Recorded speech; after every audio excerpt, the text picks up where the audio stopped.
people. Sometimes it's always not your personal experiences you're using to help somebody. It could be somebody on a random street that's telling you a whole life story. You take it and you're like, wow, that's not needed for me, but it might be needed for somebody I, meet on a random street 3 weeks from now. So that's kind of the perspective I put as far as motivation. I feel like you could use other people's life stories to help others.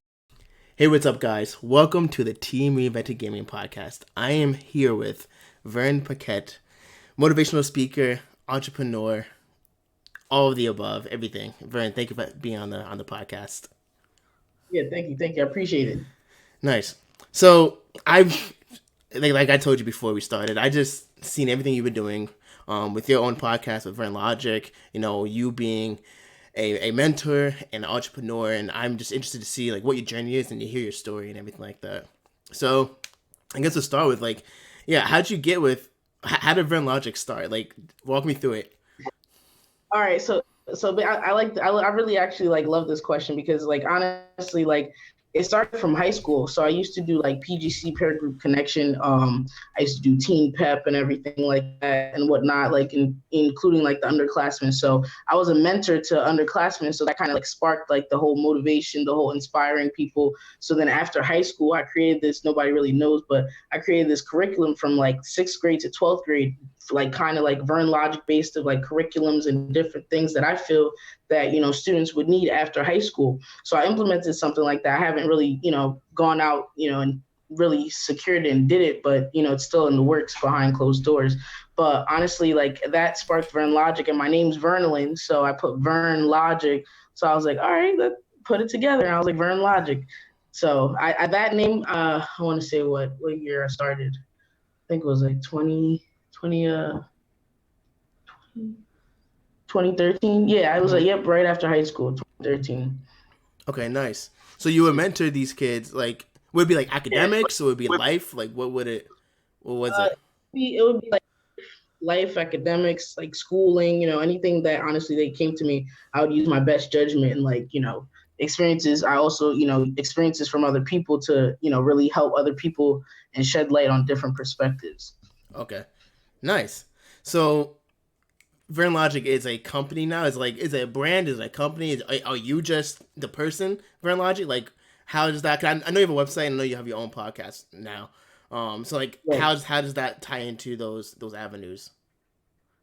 So Vern Logic is the brand name. Right now, I'm obviously gonna soon register it as an LLC. Okay. But right now it's just the brand. It's my name. The podcast is under it. My motivational speaking is Vern Logic. So that's kind of where everything stems for. It's Vern Logic, and there's an umbrella, and things. Nice. So yeah. Nice. Have you spoken anywhere recently? Or done any have you done any speeches or spoken anywhere recently? To it, not even no. Right. Honestly, not as of yet. Okay. You're actually the first person to interview me. Okay. And yeah, since I've been really doing this, as well as I've gotten opportunities. This one individual wants me to speak at a church. Oh, nice. So I have that as an open opportunity. But other than that, I haven't had anything big yet. So I'm still making noise. Anything at this level, it's big. It doesn't have to be 50,000 people. The one person whose life you're changing, that's big. So it doesn't matter if it's one person or 50. It's huge. No, that's amazing. That's amazing. So obviously we both come from the Long Branch area, everything like that. Right. So are you doing anything in the community currently, or what are your plans for the community moving forward? How are you gonna? Honestly, I have a lot of plans for the community. I also want to, give back to Long Branch. I want to implement certain stuff into the communities, especially when it comes to the youth. Perhaps maybe a child community center. Something kind of driven to that, to where it has the youth, with idle time, so that way they're indoors as much as trying to find something else to do other than trying to elevate themselves. That's what mostly the big picture for me is how can we elevate? It's crazy because I was re-recording a trailer for my the podcast, and I would one big thing that I'm gonna try to push is how can you elevate yourself, as far as whatever lane you're going down, how can you elevate? What can you do to take yourself to the next level? So yeah, interesting. So speaking of Longbridge, just go down that rabbit hole a little bit. What do you think Longbridge is missing, or do you think Longbridge is missing anything from a youth perspective? Definitely like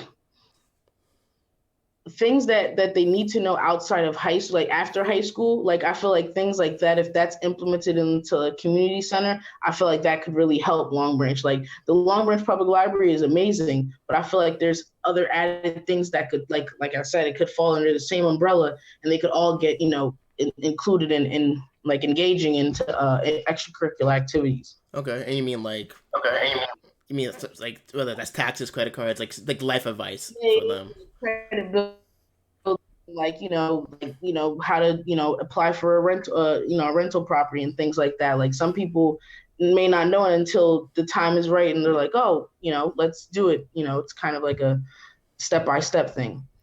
Okay, nice.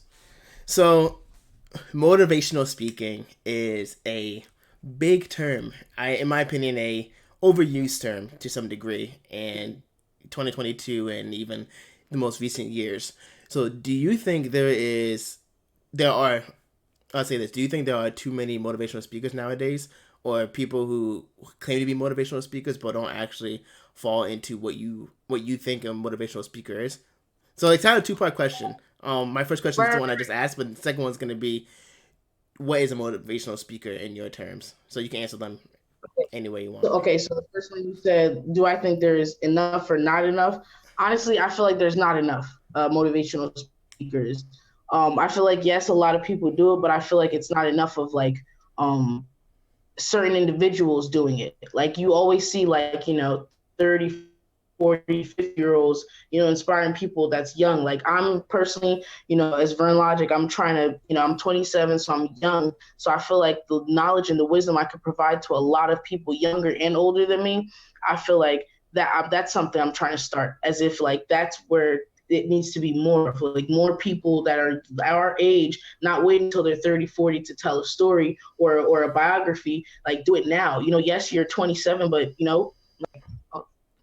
yeah, no, that time, like no, that makes perfect sense. That's something. Definitely. That's something I haven't thought about really. Like you're right. Like a lot of motivational speakers are older people, probably because they have life experience and they've been there, done that. But the relatability aspect of it, if that's even a word, it's definitely important. Because like I said, I'm 26. I could probably have more in common with an 18-year-old than somebody who's 52. So exactly. That's very interesting that you brought that up. Wow, yeah. So there's not enough. So there's not enough from that perspective. So there's a lot in the world, obviously, but there's not enough that are being relatable in right. current society. Interesting. Wow, right. that makes me think. Wow, that's perspective. No, thank you. No, that's why I asked the question. So, what is a motivational speaker in your terms? Like, what is the career or job or the term motivational speaker mean to you? What is that? So honestly, motivational speaking, honestly, to me personally, my definition would be an individual that motivates somebody by using everybody they meet in contact over lifespan, using their experiences to motivate other people. Sometimes it's always not your personal experiences you're using to help somebody. It could be somebody on a random street that's telling you a whole life story. You take it and you're like, wow, that's not needed for me, but it might be needed for somebody I meet on a random street 3 weeks from now. So that's kind of the perspective I put as far as motivation. I feel like you could use other people's life stories to help others, because that's the whole purpose of meeting, networking, connecting, talking to different people. Mm-hmm. So that's kind of my definition of motivational speaker. Interesting. Nice. Okay, that makes sense. I guess all of us have a little motivational speaker in us. So exactly. At what point though do you think, if it comes repetitive? I guess maybe from your terms, if you're always relating to somebody, it's never going to be repetitive, because what you tell someone may not be the same thing you tell someone else. Or you could tell two different, I'm going to say kids for lack of a better word, you could tell two different kids the same thing if they need it. So I guess maybe I'm looking at it from a wrong lens. Maybe it's not repetitive. I don't know. Do you think so? I probably already know the answer, but I just want to hear what you... Do you think I think motivational speaking is repetitive? Oh, You're do you saying? think do you think it could get repetitive, or there's a ceiling of what you can talk about? No, so yes, in a good way, because the repetitive needs to happen, because like I always say, it takes one day to break a habit and another day to form a new habit. So it's like once you have the repetitive, like pushing you, like, goal oriented, like pushing you to like get, those limits that you want to get to.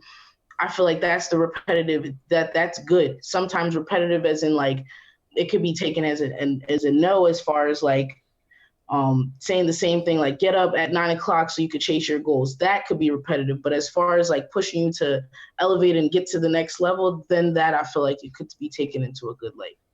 Okay. Okay. Yeah, that makes sense. Are there any books you read? Like how do you feel about like self-help books? Like I have a lot of self-help books, and I've read the famous ones from Dale Carnegie, How to Win Friends, Influence People. You have Eckhart Tolle. You have seven effective habits of highly effective people. The staples of self development. Les Brown, all this stuff. Like, are you into like any like self help books, or do you have like any favorites that you recommend to anybody? Honestly, I have to read more. Definitely, I kept telling myself that, like, I'm starting to try to read more. But what I do watch more is like YouTube videos, like Les Brown, or like, the Tony Robbins, the Trent Shelton. That's one of my, biggest inspirations as motivation and podcasting. Like those, I listen to those types of 30-minute videos on YouTube and just like zone in. Or Eric Thomas, huge. Oh my gosh. Eric like, Thomas. Listen to his videos, kind of know how you can, impact somebody else's life. And it's kind of good to like have that type of resource. But books, I definitely want to take more into reading a book. I started reading Mastery, that book, that like the laws and stuff like that. That's, oh my God, I have to complete that, because I would recommend it to anybody.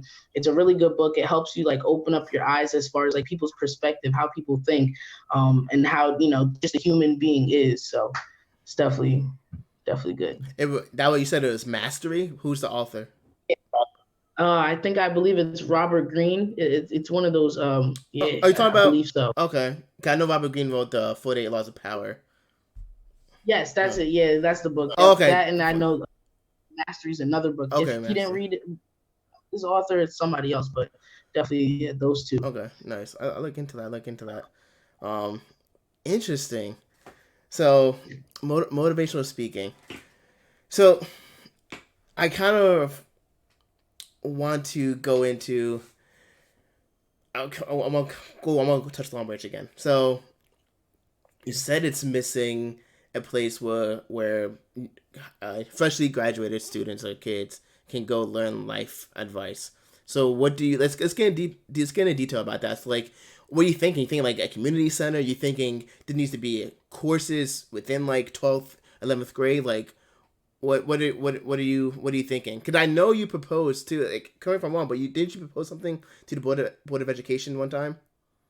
Yes, I remember telling you about that. Yeah, exactly. That's the same thing. Okay. Like, I proposed to Mr. Freeman, but it's crazy, because like at one point, like, it was just stored in my brain. Like, I didn't write it on paper, so I had to write it all on paper. But basically, it would be like a curriculum from 6th to 12th grade with different like activities that could be either implemented within school, depending on the activity, or after school, where there's like they get off at 2 or 3, like if it's a 3 to 7 window, and there's like then at that point, if they're staying late, we have like it would be down to like safety as far as permission slips. Then I would have transportation to where the students get dropped off in front of their house. There's different precautions that I would be willing to take as far as like everybody's safety and it being a successful thing. But it would definitely be a community center. So I'm definitely striving for something like that, because it's needed, definitely.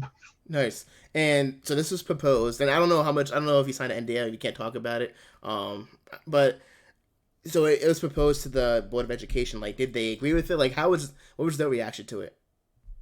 It was more so on they kind of told me to do more research, and as far as like, he loved the idea. He loved the idea. It was definitely, something that he would definitely be willing to, look into more. So, definitely, if I come back around and, let them know, like, look, this is something serious, again, like we need it. I'm from Long Branch. Who else would, better give that experience and that, insight on what the kids would need and, what I would have needed more. I feel as if, us as a group collective would needed more to, be just that extra step that, we're at right now, but we're trying to get to kind of thing.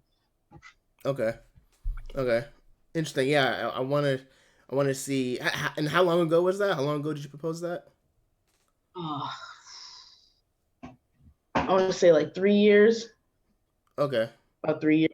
3 years. About 3 years. 3 years. So hopefully soon we can see some of that come into fruition. And even if you started small, like before it's even this big logistical plan and execution, like you said, you mentioned the public library. Like people don't go into libraries anymore, no. Because everything. Well, I think one of it is because everything you need is at the tip of your phone, so like right. you don't need library services. And also people don't read handheld books anymore. I prefer handheld over ebooks. I just like having the words in front of my face. Yeah, exactly. But I think, even if you started small, you started like some sort of community or some sort of course or workshop, a better word, for students at a library. I think that'd be very interesting. I think it's what you're trying to do is very good. I think that if you just do it in small steps, just having something over nothing is always the better outcome for definitely for your line of work. Start small so that way it could get to at its highest where it needs to be. But yeah, definitely appreciate that.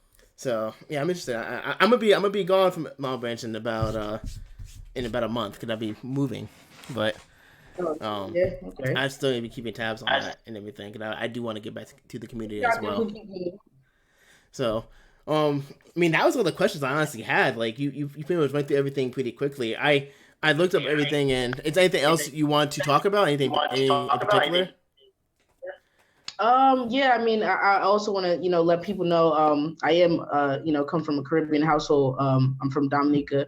But I have been in Long Branch basically all my life for the past 26 years.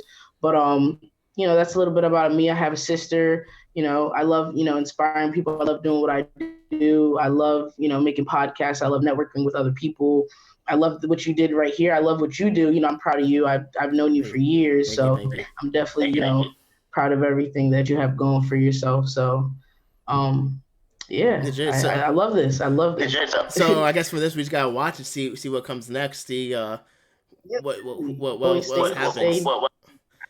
Now I think what you're doing. Again? Yeah, I probably cut out. The Zoom is acting weird, but no, I'm very interested in see what you accomplish. I know in 5-10 years from now, I will look back on this podcast and on other things and be like, wow, she accomplished what we talked about, and that's gonna be amazing. And hopefully I'm there too, supporting you through it and doing my part and whatever I can. Yeah, Vern. So yeah, I guess it's a little quicker than I anticipated. But what can people find you? I'll put the links on the video. Perfect. Definitely, honestly, like it's simple. Like you could Google Vern Logic. I pop up. My website pops up. YouTube, Spotify, Apple. I'm also do my podcast on Anchor. Definitely everybody subscribe so you can be able to hear, the different episodes. I have like 18 up right now. So definitely, listen to those. I've been recording since May of last year. So it's definitely, definitely good content. You see the growth as well from the start and up until now. Like you see the growth is in, me interviewing and me, growing through, this journey, so. Okay, cool. That's definitely. And my last question, and I probably already know the answer to this, but I ask everybody this: how do you want to reinvent your industry? Okay, that would be the question I answered earlier. Honestly, like it's crazy because like I had posted a post like I think a month ago or like 2 months ago. It was, I forgot what the caption was, but basically I said that if I could be able to create 10 Vern Logics, I feel like the world would be like amazing. Like it's like the drive I have. I wish if I could do if I could and especially with the community program I have, I want to do if I could create 10 of me, I feel like we could get to the masses. Basically, I feel like we could get to the masses. So definitely that's something I'm very interested in. So Nice. So you just want to create more people like yourself to help motivate and help inspire more people to take action. Because the more people that are feeding knowledge into others, the more productive we can be as a community. Exactly. Nice. Right. Perfect. Well, Vern, thank you for being on the show. That relatable motivational speaker, topic you talked about definitely resonated with me. That was something I never really thought about. Like I knew it was back in my mind, but hearing you say that and having me just like go in my mind, it was wow. Yeah, that really changes. That really changes the game. Wow. But guys, thank you to Vern for being. Yeah, you are. Yeah, you are. So thank you to Vern for being on the podcast. And yeah, I guess I'll catch you guys in the next one. Peace.